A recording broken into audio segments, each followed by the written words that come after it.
Assalamualaikum warahmatullahi wabarakatuh. Kali ini saya akan memberikan contoh tutorial terkait bagaimana intervensi masalah gizi yang ada di aplikasi Si Gizi Terpadu atau sering kita sebut dengan EPPGBM, Elektronik Pelaporan Gizi Berbasis Masyarakat. Yang pertama kita pasti login dulu. Kemudian kita bisa menuju untuk intervensi pertama, yaitu terkait pemantauan PMT, khususnya PMT lokal di tahun 2024 saat ini. Yang pertama yaitu kita klik dulu pemantauan PMT. Nah, di sini ada dua menu pilihan, ada bayi dan kemudian ada juga ibu hamil. Nah, pilihannya seperti ini. Yang pertama kita tutorialkan terkait yang balita terlebih dahulu. Yang balita kita bisa mengeklik yaitu daftar balita dengan masalah gizi. Kemudian kita tentukan desanya. Ini saya contohkan desanya Muara Adang. Kemudian Teluk Waru, kemudian Posyandunya Posyandu Melati. Usianya tergantung teman-teman ingin usia yang mana. Di sini saya mencontohkan di usia 0 sampai 59 bulan. Nah, untuk status gizi di sini ada 3 kategori sesuai dengan juknis yang ada terkait dengan PMT berbahan pangan lokal. Ada berat badan kurang, kemudian ada gizi kurang dan berat badan tidak naik. Namun untuk saat ini saya melakukan contoh intervensi untuk berat badan dan tinggi badan. Itu yang kategorinya gizi kurang. Kemudian saya pilih bulan, saya contohkan bulan yang paling banyak hasil penimbangannya yaitu di bulan Februari tahun 2024. Kita klik cari data, kemudian kita akan muncul nih beberapa nama-nama yang harus kita tindak lanjuti. Nah, kemudian anak-anak ini jika kita sudah melakukan validasi dan verifikasi data, kita bisa melakukan langsung pembelian PMT jika dananya sudah tersedia. Nah, apabila sudah terlaksana, kita langsung ngeklik di entry PMT yang tandanya adalah garpu dan sendok. Kemudian kita tambahkan tambah pemberian PMT, kita klik. Nah, ini karena ini baru pemberian ke-1, jenisnya adalah jenis PMT lokal, sumber anggaran dan DAP non-fisik, kemudian tanggal pemberiannya kita contohkan di tanggal 1 Juni kemarin sudah diberikan. Nah, karena tadi saya memilihnya adalah kategori gizi kurang, maka di alasan diberi yaitu gizi kurang. Terus kita simpan. Nah, kemudian setelah ini dilakukan seperti ini, maka kita untuk tindak lanjut sampai 56 hari sesuai dengan juknis, maka kita ngeklik di monitoring PMT yang bergambar jam berwarna hijau ini, kita klik. Nah, baru kita tambahkan PMT ini hari pertama, misalnya pada saat tanggal 1 kita melakukan pengukuran dan penimbangan. Ini contohnya nih, misalnya berat badannya anggap aja 11, terus kemudian tinggi badannya 102 nih ya, dia berdiri. Nah, di hari-hari berikutnya sampai hari ke-6 tidak perlu kita lakukan, tapi nanti di hari ke-7, di hari ke-14, kemudian di hari, pokoknya setiap kelipatan 7, teman-teman wajib melakukan penimbangan dan pengukuran sesuai bagaimana pencatatan dan pelaporan yang ada di juknis PMT. Mungkin kurang lebih seperti itu untuk yang balita.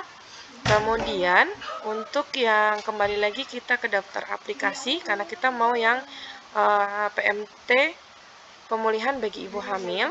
Nah, di sini ada daftarnya, daftar bumil dapat PMT, daftar bumil dipantau. Nah, sebenarnya kemarin di tanggal 6 Mei itu sudah ada datanya.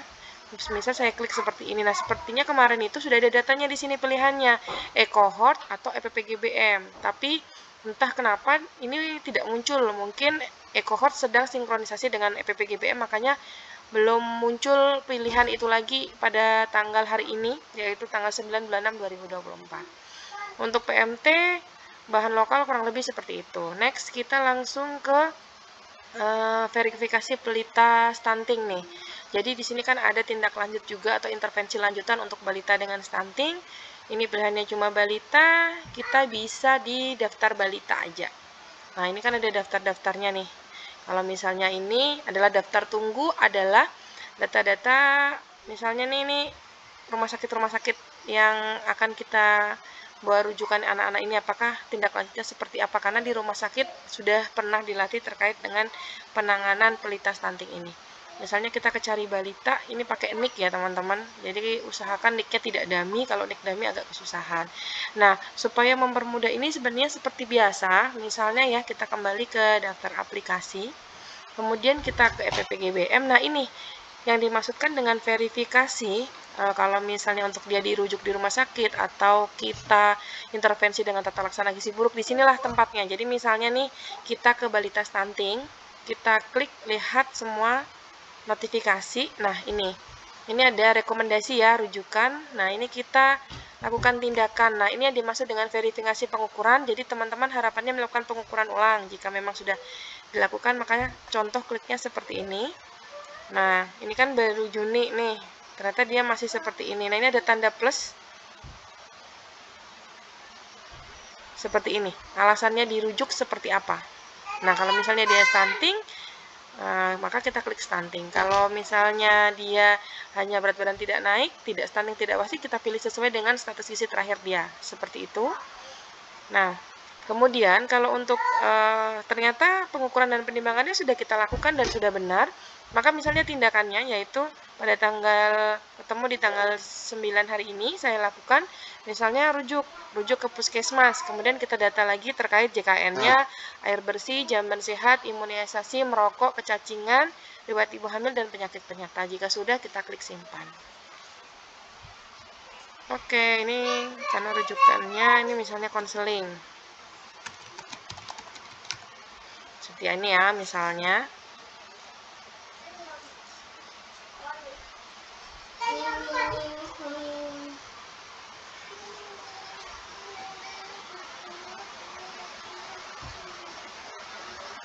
Nah, gini ya. Nah, ketika sudah seperti ini, maka ini bisa kita sebut dengan verifikasi. Nah, sedangkan yang intervensi lanjutannya, seperti yang rujukan tadi, kita harus pastikan klik yang verifikasi pengukuran, kemudian kita pilih, kita ulangi lagi nih, supaya teman-teman tidak bingung. Kita klik verifikasi pengukuran, kemudian kita klik ini, tanda seperti tanda panah di dalam Excel itu ya, warna hijau ini untuk melakukan verifikasi tingkat lanjutan. Seperti misalnya alasannya rujuk, misalnya dia dirujuk ke puskesmas atau dia dirujuk ke rumah sakit, alasannya apa, kita pilih sesuai dengan masalah balita tersebut. Oke, mungkin itu aja dari saya. Kurang lebihnya saya mohon maaf terkait intervensi lanjutan pada masalah gizi. Sekian dari saya, selamat pagi dan wassalamualaikum warahmatullahi wabarakatuh.